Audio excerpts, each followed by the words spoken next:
തെന്നിന്ത്യൻ സംഗീത ലോകത്ത് 7 പതിറ്റാണ്ടിലേറെയായി വാനമ്പാടിയായി തിളങ്ങി നിൽക്കുന്ന പ്രതിഭയായിരുന്നു എസ് ജാനകി അഥവാ നമ്മുടെ പ്രിയപ്പെട്ട ജാനകി അമ്മ. ഒട്ടനവധി പുരസ്കാരങ്ങളും 40,000-ലേറെ ഗാനങ്ങളും പാടിയ ജാനകിയുടെ സംഗീത ജീവിതത്തിലെ ഏറ്റവും വലിയ നാഴികക്കല്ലാണ് 5 പതിറ്റാണ്ടുകൾക്ക് മുൻപ് പുറത്തിറങ്ങിയ ശിങ്കാരവേലനെ ദേവ എന്ന തമിഴ് ഗാനം. ശാസ്ത്രീയ സംഗീതത്തിൽ ഔദ്യോഗിക പരിശീലനമില്ലാത്തൊരു ഗായിക, ലോകപ്രശസ്തരായ പല ഗായകരും പാടാൻ മഠിച്ച ഒരു പാട്ട് ഏറ്റെടുത്ത് എങ്ങനെ ചരിത്രമാക്കി മാറ്റിയെന്നതിൻ്റെ ആവേശകരമായൊരു കഥയുണ്ട്. കഥാപാത്രങ്ങളുടെ പ്രായത്തിനനുസരിച്ച് ശബ്ദം ക്രമീകരിക്കാനുള്ള അസാധാരണമായ കഴിവ് ജാനകി അമ്മയ്ക്ക് എപ്പോഴും ഉണ്ടായിരുന്നു.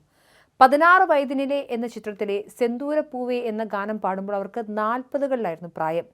എന്നാൽ നായികയായ ശ്രീദേവിയുടെ കൗമാരപ്രായത്തിൻ്റെ പ്രസരിപ്പ് മുഴുവൻ ആ ശബ്ദത്തിൽ കൊണ്ടുവരാൻ ജാനകിക്ക് കഴിഞ്ഞു. ഈ ഗാനത്തിലാണ് അവർക്ക് ആദ്യമായി മികച്ച ഗായികയ്ക്കുള്ള ദേശീയ അവാർഡ് ലഭിക്കുന്നത്. ഒരു സാധാരണക്കാരിയിൽ നിന്നും യുഗപ്രഭാവയായ ഗായികയിലേക്കുള്ള ജാനകിയുടെ വളർച്ചയ്ക്ക് പിന്നിൽ ഭർത്താവ് വി രാമപ്രസാദിൻ്റെ വലിയ പങ്കുണ്ടായിരുന്നു. ജാനകി ഒരു വേദിയിൽ പാടുന്നത് കണ്ട് ഇഷ്ടപ്പെട്ട അദ്ദേഹം പിന്നീട് പ്രശസ്തമായ AVM സ്റ്റുഡിയോയിലേക്ക് ജാനകിയെക്കുറിച്ച് കത്തെഴുതാൻ തൻ്റെ പിതാവിനോട് ആവശ്യപ്പെടുകയായിരുന്നു. 1986 ഇവരുടെ വിവാഹം.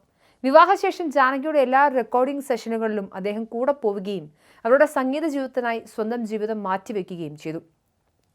അങ്ങനെയാണ് സിനിമാ രംഗത്തേക്കുള്ള പ്രവേശനം സാധ്യമാകുന്നത്. സംഗീത സംവിധായകൻ ചലപതി റാവുവിൻ്റെ വിധീൻ വിളയാട്ട് എന്ന സിനിമയിലാണ് ജാനകിക്ക് ആദ്യമായി പാടാൻ അവസരം ലഭിച്ചതെങ്കിലും ആ ചിത്രം പുറത്തിറങ്ങിയില്ല. തുടർന്ന് 1957 ഡിസംബറിൽ പുറത്തിറങ്ങിയ മഹദള നാട്ടുമേരി എന്ന ചിത്രത്തിൽ PB ശ്രീനിവാസനൊപ്പം പാടിയ കണ്ണുക്കുനേരെ മിന്നിടും താരെ എന്ന പാട്ടാണ് ജാനകിയുടെ പുറത്തിറങ്ങിയ ആദ്യ തമിഴ് ഗാനം.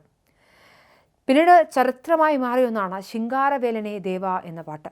1962 ജനുവരിയിൽ പുറത്തിറങ്ങിയ കൊഞ്ചും സലങ്കെ എന്ന ഭീമൻ ബജറ്റ് ചിത്രത്തിലെ സോളോ ഗാനമാണ് ജാനകിയെ ഒറ്റ രാത്രി കൊണ്ട് പ്രശസ്തിയിലേക്ക് ഉയർത്തിയത്. MV രാമൻ സംവിധാനം ചെയ്ത ഈ ചിത്രം ശാസ്ത്രീയ സംഗീതത്തിനും നൃത്തത്തിനുമുള്ളൊരു സമർപ്പണമായിരുന്നു. ജമിനി ഗണേശനും സാവിത്രിയുമായിരുന്നു പ്രധാന വേഷങ്ങളിൽ.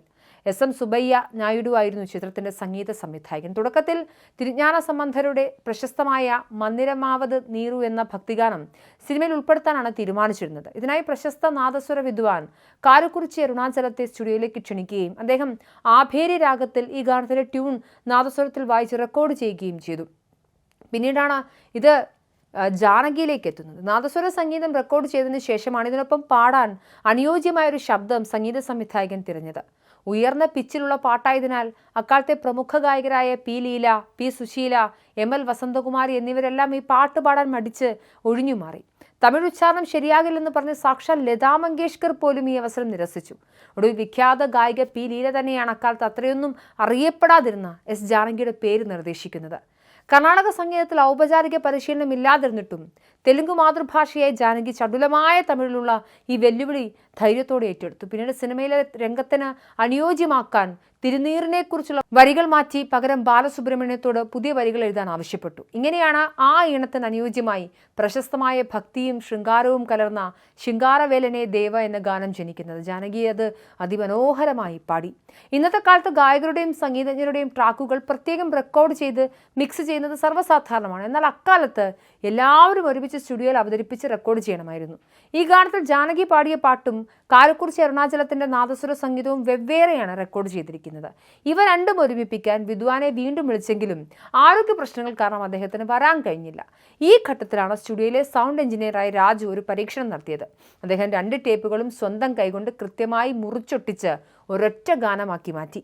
മാനുവലായി എഡിറ്റ് ചെയ്ത ഈ പതിപ്പ് ഒരു വലിയ അത്ഭുതമായി മാറുകയും ജാനകി എന്ന ഗായികയെ ലോകപ്രശസ്തിയാക്കുകയും ചെയ്തു. വർഷങ്ങൾക്കിപ്പുറം ടൊറന്റോയിൽ നടന്നൊരു സംഗീത പരിപാടിയിൽ ജാനകി അമ്മ ഈ ഗാനം വേദിയിൽ പാടുകയുണ്ടായി. സന്ധിവാദം കാരണം തറയിൽ ഇരിക്കാൻ കഴിയാത്തതിനാൽ കസേരയിലിരുന്ന് പാടിയതിന് അന്ന് കൂടെ നാദസ്വരം വായിച്ച വിദ്വാനോടും സദസ്സിനോടും അവർ ക്ഷമയും ചോദിച്ചിരുന്നു. 5 പതിറ്റാണ്ടുകൾ കഴിഞ്ഞിട്ടും തലമുറകളെ ഭേദിച്ച് ഇന്നും ഈ ഗാനം ജനഹൃദയങ്ങളിൽ നിലനിൽക്കുന്നു. അതിൻ്റെ പ്രധാനപ്പെട്ട കാരണങ്ങളിലൊന്ന് അതിൻ്റെ സംഗീതവും ഇമ്പവുമൊക്കെ ആണെങ്കിലും മലയാളികളുടെയും ലോകമെമ്പാടുമുള്ള ആളുകളുടെയും മനസ്സിൽ ആ ഗാനം പതിച്ചത് ജാനകി അമ്മയുടെ ശബ്ദത്തിൽ അത് പിറവിയെടുത്തത് കൊണ്ട് തന്നെ.